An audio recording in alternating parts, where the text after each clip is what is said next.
안녕하세요. 요즘 반도체랑 2차전지 중국 관련주 중심으로 아주 장이 좋습니다. 투자 기업 중에 관련 섹터 기업이 있다면 연초에 좋은 수익을 누리고 계실 것이고요. 꼭 그 섹터가 아니더라도 주가가 조금씩 올라오는 것 같아요. 쭉 잘 가서 앞으로 시장 물 들어오고 다 같이 수익이 났으면 좋겠습니다. 어려운 시장에서 선별적으로 수익을 내는 것도 중요하지만 다 같이 가는 상승장이 되면 최고로 좋잖아요. 그렇게 됐으면 저는 좋겠네요. 오늘 이야기 드릴 것은 바로 직전에 올린 영상과 관련이 있는데요. 가치 투자가 뭔지는 알겠는데 그거로 돈 벌기는 좀 어려워 보인다는 맥락의 댓글들도 있었고, 가치 투자에 대해서 좀 오해하는 글도 있고 해서 가치 투자로 실제 돈을 벌려면 무엇을 봐야 하는지 그거에 대해서 이야기를 해보려고 합니다. 제가 최근 영상에서는 매번 본격 시작하기 전에 이야기를 드리는 것 같은데요. 제가 이야기하는 것이 유일무이한 정답을 이야기하는 것이 아닙니다. 저도 수많은 투자자 중에 한 사람이고, 투자 철학과 방법론도 가치 투자 이외에 여러 가지가 있어요. 저는 가치 투자를 지향하는 사람이고 실제 그 방법으로 투자를 하고 있고 돈을 벌고 있는 것이니까 가치 투자를 이야기하는 것이고요. 그냥 제 말을 듣고 필요한 부분 참고하셔서 투자에 활용하시면 가장 좋을 것 같습니다. 제가 절대로 제 말만 맞다고 이야기하는 게 지금 아니에요. 투자를 처음 하시거나 가치 투자를 지향하시는 분들, 혹은 일정 부분 접목하고자 하시는 분들이 참고하셔서 실제 투자를 하실 때 판단에 도움이 됐으면 좋겠다 싶은 게 저의 취지고요. 이 말을 영상 뒤에 했더니 댓글로 막 왜 강요하느냐는 이야기가 있어서 초반에 하고 시작합니다. 가치 투자에 대한 이야기지 투자 방법의 우열을 말하는 것도 아니에요. 자, 제가 직전 영상에서 가치 투자는 영업 가치와 자산 가치의 합인, 기업 가치 대비 주가의 가격이 낮을 때 사서 적당한 값에 매도함으로써 제한된 위험하에서 높은 수익을 노리는 투자라고 말씀을 드렸는데요. 더 쉽고 직설적으로 간단하게 말해볼게요. 그냥 성장이 일어나고 앞으로도 성장이 예견되는 분야에 실제 실적을 뽑아가고 있는 강력한 기업이 영업적인 혜자에 우량한 자산까지 보유하고 있을 때 최대한 싸게 사서 제값에 팔거나 기업의 성장 과정 동안 과실을 함께하는 투자를 해야 가치 투자로 돈 벌 확률이 높다는 것입니다. 특히 이런 기업들이 시장의 이벤트로 과도하게 가격이 내려가게 되면 굳이 장기로 가지 않아도 만족스러운 수익을 낼 수도 있습니다. 가치 투자라고 그냥 주구장창 가져가야 하는 건 아니에요. 재평가가 빠르게 일어나는 게 가장 좋겠죠. 가장 바람직하겠죠, 투자자로서. 이런 큰 틀은 상식적으로 다들 알고 계신 것 같습니다. 근데 이 말을 투자단에 적용을 하면서 제 생각에는 문제가 발생하는 것 같아요. 전부 이야기할 수는 없고 제가 생각하기에 괴리감이 큰 것부터 네 가지 정도 이야기를 드릴게요. 먼저 주기성, 사이클과 회사 비즈니스 모델에 대한 이야기를 해보겠습니다. 예를 들어서 성장이 일어나고 성장이 예견되는 섹터에서 혜자를 갖고 실제 수익을 늘려가고 있는 기업이라고 하면 영업 가치가 높은 기업을 뜻하거든요. 마냥 기대감만 높아져 있는 기업이 아니고 실제 성장을 하고 있어야 됩니다. 이런 성장 중에 큰 흐름을 우리는 메가 트렌드라고 하잖아요. 노령화, 인공지능, 자율주행, 전기차, 사물지능, 이런 게 다 메가 트렌드예요. 그 가운데 매출이든 이익이든 전방 산업의 절박한 수요에 따른 캐파 증설이든 실제 근거를 확인할 수 있으면서 실적을 늘려나갈 확률이 높은, 즉 강력한 혜자를 지닌 기업을 우리는 투자 대상으로 삼는 게 바람직합니다. 근데 우리나라에서 이런 투자가 잘 안 통하는 것처럼 보이는 이유가 사이클 산업에 속한 회사가 너무 많아서라고 저는 생각을 해요. 건설, 플랜트, 조선, 석유화학, 정유, 철강, IT 장비처럼 주기성이 있는 회사들은 주기성을 갖고 실적과 주가가 위아래로 움직입니다. 1년 주기, 2년 주기, 이런 시간적인 이야기를 하는 게 아니고 전방 산업의 업황이나 초과 공급과 초과 수요에 따른 자연스러운 주기성을 이야기 드리는 거예요. 이 가운데 물론 자체적인 혜자를 바탕으로 매년 실적이 우상향하는 기업들도 있고, 저 업종에 속했지만 혜자가 강력한 자회사를 보유한 기업이 있어서 따로 생각해야 되는 경우도 있지만, 벤더사까지 포함해서 그냥 업종 전체를 봤을 때 그렇지 않은 기업이 굉장히 많습니다. 이런 기업들은 메가 트렌드에 속한다고 할 수 없다고 저는 생각을 하거든요. 이런 기업에 투자를 하는 것이 틀렸다, 하면 안 된다, 수익을 못 본다, 맞는 방법이 아니다, 이런 이야기가 지금 절대로 아니에요. 지금 빠르게 치고 나가는 반도체 관련주들이 이런 회사들이 많습니다. IT 장비주들. 그리고 이런 기업들이 모두 다 가치 투자에 부합하지 않는다는 이야기가 아니에요. 제가 말씀드리는 요지는 우리 직장인 투자자나 초보 투자자들이 가치 투자로 장기에 걸쳐서 복리를 쌓고 확률이 높은 투자를, 우리에게 확률이 높은 투자를 하기 위해서는 확실히 메가 트렌드에 탑승한 자주 사용하고 반복적인 소비가 일어나는 제품을 생산해서 실적 변동성이 극심하지 않은 기업에 투자를 하는 게 시장의 극심한 변동성 안에서 멘탈도 지키고 장기적으로 승률도 높이고 그래도 수월한 방법이라는 말입니다. 저런 주기성이 있는 기업들은 방금 말씀드린 조건에 부합하지 않을 확률이 높다는 뜻이에요. 예를 들어서 중소형 건설사나 반도체, 디스플레이 장비주들은 수주가 터져서 실적이 높아질 것으로 예상될 때 주가가 먼저 움직이거든요. 이슈 선점과 산업적 총매 분석에 능하신 분들은 이럴 때 미리 들어가서 수익을 크게 내십니다. 정말 크게 내요. 빠른 시간 안에 정말 크게 내시는데 여기서 정말 낭패의 경우가 뭐냐면 가치 투자를 지향하는 투자자들이 이런 산업에 속한 회사들이 피크를 찍고 수주가 감소하기 시작할 때 PER이나 PBR 같은 가치 지표가 낮은 것을 보고 이건 저평가다라고 판단해서 매수를 해버리는 경우나 뒤늦게 올라가는 거 보고 따라붙어서 손에 남는 거 하나도 없을 때입니다. 저렇게 물리고 나서 나중에 뭐 배당 얼마 주니까 버틴다라고 하는데 요즘에는 배당 괜찮은 기업이 워낙 많기 때문에 저렇게 물려버리면 배당을 얼마 준다라고 해도 그거 가지고 주가가 재평가되기도 어렵고 시장 올라갈 때 그것만 보고 버티기도 어렵습니다.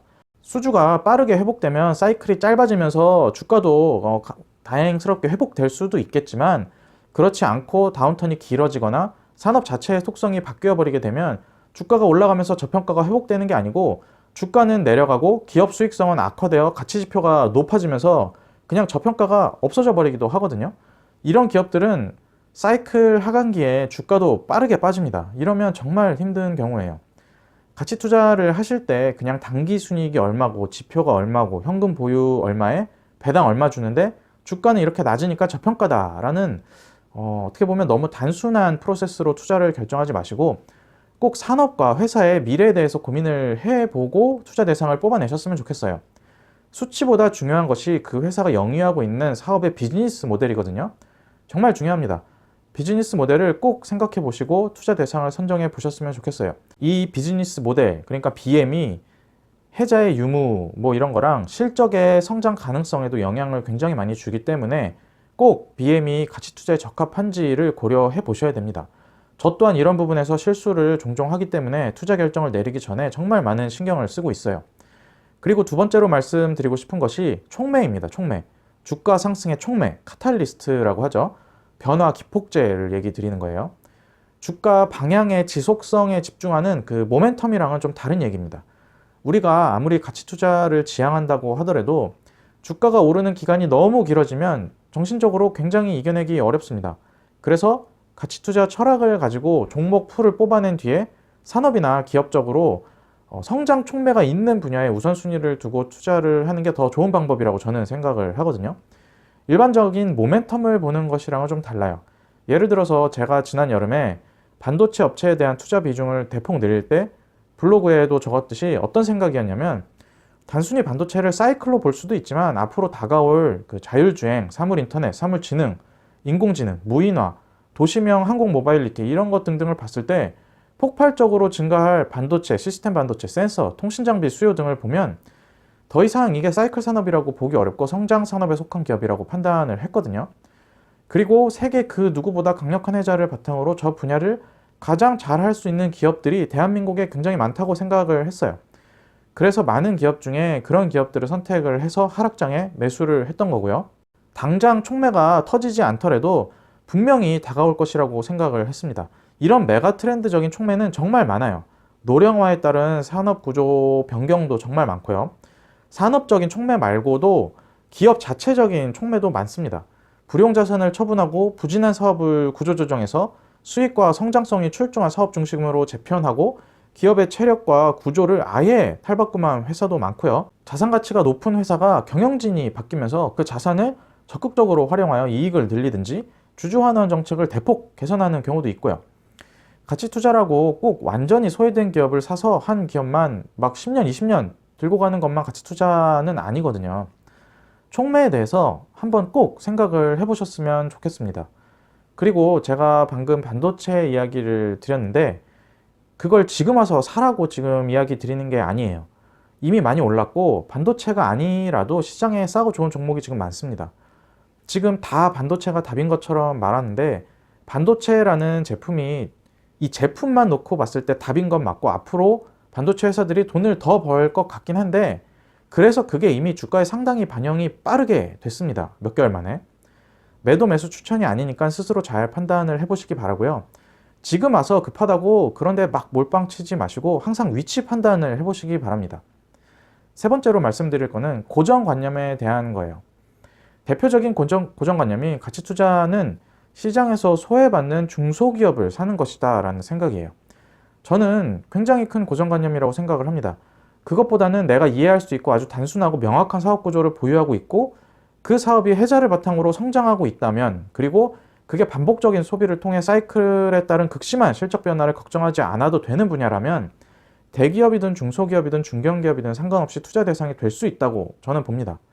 워렌 버핏이 애플을 사면 가치 투자가 아니고 어디 시장에서 소외받는 시총 몇백억짜리 회사에 투자해야 가치 투자고 그런 게 아니잖아요. 중요한 것은 내가 이길 확률이지 틀에 박힌 막 그런 형식이 아닙니다. 그리고 애초에 가치 투자가 중소기업에 투자해야 한다는 틀 자체도 없어요. 가치 투자를 실현시킬 여러 가지 방법론 중에 소외된 중소형주를 사는 방법도 있고 그게 소외가 된 중소형주이기 때문에 시장의 오해가 풀릴 때 아주 빠르고 가볍게 재평가될 수 있다는 방법론적인 것이지 선호가 바뀌어서 소외된 중소형주를 사야 가치 투자다라고 생각을 하면 굉장히 곤란합니다. 우리는 가치 투자 철학을 가지고 내가 유리한 전장에서 이길 수 있는 싸움을 하는 게 중요한 거거든요. 마지막으로 싸게 산다는 기준을 정할 때 너무 PER 10배 같은 정량 기준에 매몰되지 않아야 된다고 생각합니다. 애초에 그런 PER 10배면 저평가 같은 정량 기준이 있었으면 아무나 수익을 받겠죠. 이 저평가라는 기준은 되게 정성적인 기준이에요. 그리고 회사 상태와 비용 구조에 따라서도 표면적인 정량 지표가 의미 없는 경우도 많습니다. 예를 들어서 어떤 두 회사가 있는데 한 회사는 연구개발비에 5천억을 지출하면서 당기순이익을 1천억을 내고 PER이 15배인 시총 1조 5천억인 회사가 있고요. 또 다른 회사는 연구개발비 없이 당기순이익 1천억 내고 PER 10배 받아서 시총 1조인 회사가 있으면 뒤에 말한 회사가 가치지표가 낮고 시총이 싸다는 이유로 저평가라고 할 수 있을까요? 전 절대로 그렇게 생각 안 하거든요. 전자의 연구개발비가 바람직하게 집행이 되고 있다면 미래를 위해서 5천억을 쓰고도 순이익을 1천억을 내고 있는 것이고요. 이 회사가 수익을 만들어내고 싶었으면 연구개발비 조금만 줄여도 수익을 크게 증가시킬 수 있겠죠.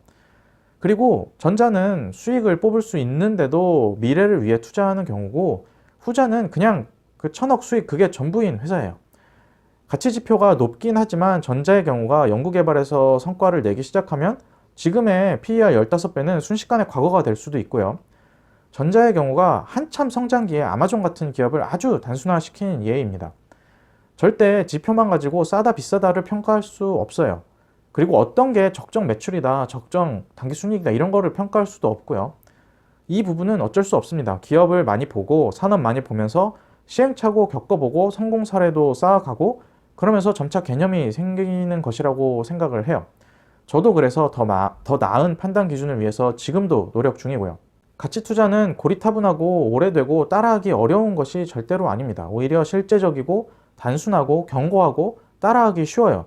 큰 틀의 철학과 운영 방침을 가지고 밭을 가꾸듯 포트폴리오를 잘 가꾸어 나가셨으면 좋겠습니다. 제가 밭을 가꾸다라고 해서 갑자기 생각이 났는데 제가 좋아하는 그 비싸지 않은 와인 중에 그 코얌이라는 와인이 있거든요. 근데 이 와인을 만드는 와이너리가 포도밭을 가꾸는 방식이 가치 투자자가 포트폴리오를 가꾸는 방식, 철학을 가꾸는 방식이랑 저는 좀 비슷하다고 생각을 했어요. 이 와이너리가 유기농으로 포도밭을 꾸리는데 포도밭 주변에 야생화를 심어서 벌레들이 포도밭을 공격하지 못하게 하고 강한 살충제 대신 세장을 놔서 벌레들을 잡아먹게 하고요. 땅에도 화학비료를 쓰지 않아서 땅속 곤충들이 많이 사니까 자연히 땅이 좋아지고 곤충들이 너무 많아지면 닭을 풀어서 조절하고 뭐 이런 식의 과정을 거치는데 이러면서 초기 와인을 출시하기까지 장장 6년에 걸친 시간을 쏟아붓습니다. 그리고 그런 시간을 쏟아부은 결과 장기적으로 비료나 살충제를 쓰지 않아도 더욱 품질 좋은 포도를 생산하는 포도밭으로 만들어냈고요. 당장에는 살충제나 화학 비료를 쓰는 게 더 좋을지 몰라도 운영 철학을 갖고 일관된 방향으로 밭을 일군 결과 매우 우수한 와인들을 배출하기 시작했는데요. 제가 말씀드린 코얌도 이런 밭에서 배출한 첫 번째 유기농 와인이었어요. 우리 가치 투자자들도 똑같다고 생각됩니다. 당장 뭔가 뒤떨어지는 것 같고 이익을 못 보는 것 같아도 갈고 닦은 철학이 우리의 견고한 기반이 될 수 있어요. 화이팅 하시고 가치 투자를 지향하든지 그렇지 않든지 투자를 잘 해 나가셨으면 좋겠습니다. 오늘 여기까지 들어주셔서 감사합니다.